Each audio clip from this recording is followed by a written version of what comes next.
Hello class, and welcome to section 3.5, which is about scatter plots and lines of fit. By the end of today's lesson, you will be able to use scatter plots to describe the relationship between two datas, both with the picture and with trend lines. When we are talking about scatter plot vocab, a few things that we need to cover. First off, positive association. So we're all familiar with what scatter plots looks like. One of our data values is on our x, one of our data values is on the y, and there is a bunch of dots all over the plot. Our goal with this lesson is to be able to identify the trends or the patterns of these particular plots. The first trend that we can have is a positive association. This means as the x values increase, so as you move from right to left on the graph, your y values also tend to increase. So your point should be moving up. So that means from the left to the right, we should be trending up. We also can say that this is a positive correlation. That's when we're talking about the line in particular, or a trend line, which we'll get to in a minute. So positive association and positive correlation are synonyms, and you can go ahead and use those interchangeably. Same thing with negative association and negative correlation. What this means is that as the x values increase, so we're still moving from left to right on the graph, but now our y values are trending down. They're moving in a downward fashion. So we are starting from the left to the right, going down. Once again, we can use the negative correlation to describe a line of fit. And again, those two words are used interchangeably. No association means that as you move from left to right, there's no specific pattern in the y values. So they might start by going up and then go down a little in the middle and then come back up, or they might just be spread out all over. So there's really no way that we can actually trend this data. The trend line is a linear function that's going to show the general direction. So a positive trend line would have a positive correlation, negative trend line would have a negative correlation, and then if there is no association, we can't put in a trend line. There's no pattern or linear function that we can use to try and help us predict because there is no way to make a prediction. So, quick summary, just a visual of what this looks like. Again, positive, trending upwards. It's not in a perfectly straight line, but if I drew in a line, it would go right about through the middle of the data. Same thing with the negative, roughly a downward line going through that data. And then no correlation, as you can see, the points aren't really going up or down. They're just kind of random throughout the whole graph. So that's what no correlation is going to look like. Go ahead and identify the trends for these two on your own. A gives us no correlation, kind of scattered all over the place, and B is that positive trend, that positive association. Again, you can use the word association and correlation interchangeably. Once we have our scatter plots made, one of the most useful things that we can do with them is find the trend line. The trend lines help us to predict, make predictions based off of our scatter plots. The predictions aren't going to be perfect because obviously the trend lines are not perfect. But they're going to help us make some reasonable estimates. So in this case, we've got a graph for the temperature after sunrise, and it's showing, as you can see from this line, a general upward trend.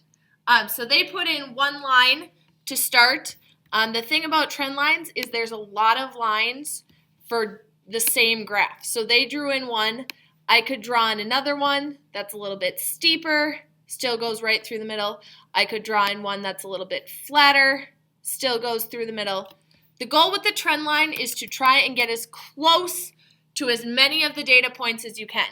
It doesn't have to touch any of them, but it can. So in this case, we have a few points that appear to be on the line, but it does not necessarily have to hit any of the data points. When we are finding a trend line, after the line is drawn in, they did this one for us, we're going to pick out 2 points on that line and use that to write a slope-intercept equation. So in this case, if I'm looking at this blue line, Our goal is to pick out points that we can tell for sure. So as I'm moving along the blue line, I hit an exact intersection right here, and that first point is at 160. So it's an exact intersection that we can tell for sure, so we don't have to guess about decimal places or thing like that. As we keep moving along our line, we keep going, and then we reach another point where we can tell the exact intersection, and that point's going to be at 666. Again, we could keep going. You could use this point here as well, which would be 11 and 72. Personally, I like using the smallest points because that's going to keep my numbers as small as possible. When we have 2 points, we can label our data as x1 and y1 and x2 and y2, which allows us to find the slope. So my slope is going to say x2, which is 66, minus 60 over x2, which is 6, minus x1, which is 1. So our slope is going to currently give us 6 over 5. Now, normally, up until this point, I have been consistent in telling you that you need to leave your slope as a fraction. The one exception to this is when you are doing trend lines. Because we are making estimations, because it is okay that we are rounding, because this line isn't a perfect fit for the data, we are going to go ahead and convert all decimals in all slopes in scatter plots to decimals. This one so happens to work out perfectly to a nice decimal of 1.2. Again, normally you do not convert slope into a decimal, but because scatter plots are allowing us to do estimates, it is okay to convert slope into a decimal. Pay attention when we're doing this with our online book, whether it wants you to convert it to the tenths place or the hundredths place. So 1 decimal point or 2 decimal points, because it may vary from problem to problem. In this case, we don't have to worry about it because 6 divided by 5 is 1.2. Then we're going to go ahead and we are going to write the rest of our equation. So we're going to take, and we've got y minus y1, which is 60, is equal to our slope. We're going to use that 1.2, and then in parentheses, x minus x1, which is 1. We're going to use our distributive property now to simplify, which is going to give us y minus 60 is equal to 1.2 no longer have a parentheses there, 1.2 x minus 1.2. To finish getting it in y equals mx plus b format, we're going to go ahead and add 60 to both sides of the equation, giving us y is equal to 1.2x plus 58.8. So that is the equation for this particular blue trend line that was drawn into our data. Now, once we have this line, we could use it to make a prediction. So we could say, all right, here's my equation. I'm going to plug in 10. When I do that, I get 1.2 times 10 plus 58.8. 1.2 times 10 gives us 12 plus 58.8, which is going to give me 70.8. If I come over to my graph, it looks like we're about accurate there at 70.8. It's not going to be a perfect match, but it about fits where our data is at. So once you have a trend line, you can use it to make estimations and predictions based on the graph. Go ahead and try this one on your own. Please use the 2 points that are given to you for finding your trend line. Once you find your slope, in this case, we're going to have 32.14. If you rounded to just 32.1, that's totally fine. I wasn't specific about what I wanted you to round to. You plug it in. I used the first point. You could have also used the second point. After you do this, if you rounded to 2 decimal places, you get 32.14x minus 14.28. If you use just 1 decimal place, you would have your final equation being 32.1x minus 14.2. So either way, we get about the same equation. Again, Once we have our equation, we can use that to predict. Some of the times they aren't going to graph the data for us, so we're going to have to go ahead and do that on our own. When we're doing this, we want to take a look and figure out what is our x and what is our y. In this case, our internet speed is our x, and our download time is our y. So what we would do here is we would look at our graph, and we would want to think about what it would be best to count by. We notice that our x's are going up by 5s, so I would count by 5s. 5, 10, 15, 20, 25, 30, 35, 40, 45, 50, 55, 60, 65, 70, 75. So go ahead and count, or going ahead and counting those based on what they're giving us. Now, from top to bottom, we've got a lot more space, and we only need to get up to 6.5, basically. So instead of counting by wholes to spread my graph out a little bit, I would count by halves. So half, 1, 1.5, 2, 2.5, 3, 3.5, 4, 4.5, 5, 5.5, 6, 6.5, 7, 7.5. So that's going to give me more space to actually graph my points. Once I do that,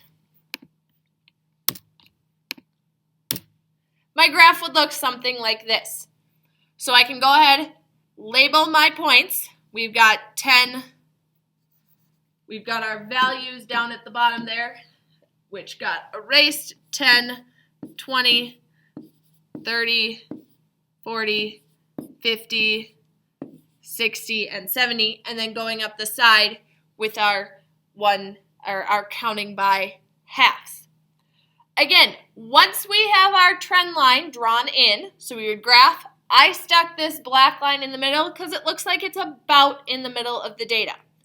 If you are drawing your own trend lines into the data, one thing that I suggest is try and make sure that you have points of intersection where you can actually tell what the numbers are.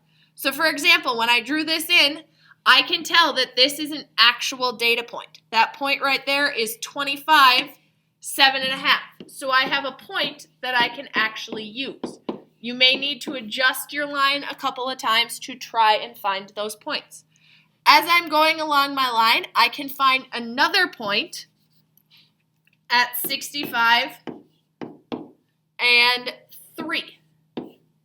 So we have our 2 points on our line that is going to allow us to find the slope and continue on to find the equation. So now we can do our slope with our y2, which is our y2 is 3 minus 7.5 over our x2, which is 65 minus 25, which gives us negative 4.5 over 40. When I plug that into the calculator, I'm going to get negative 0.1125. So I'm going to go ahead and round that to 2 decimal places. So negative 0.11. After that, I'm going to plug it back into a point slope form. So y minus y1, which is our 7.5, is equal to negative 0.11 times x minus 25, our x1 value. Then I would go ahead and distribute that. So I've got y minus 7.5 is equal to negative 0.11x plus, because negative and a negative make a positive, 2.75. After I do that, I'm going to finish solving by adding 7.5 to both sides, and I end up with y is equal to negative 0.11x plus 10.25. So that's the equation for the trend line that I found for this data when I graphed it.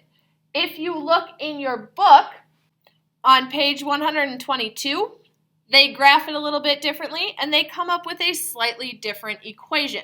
That's totally fine that we came up with slightly different equations because we're just using this to estimate or to make estimations of predictions. So our equation y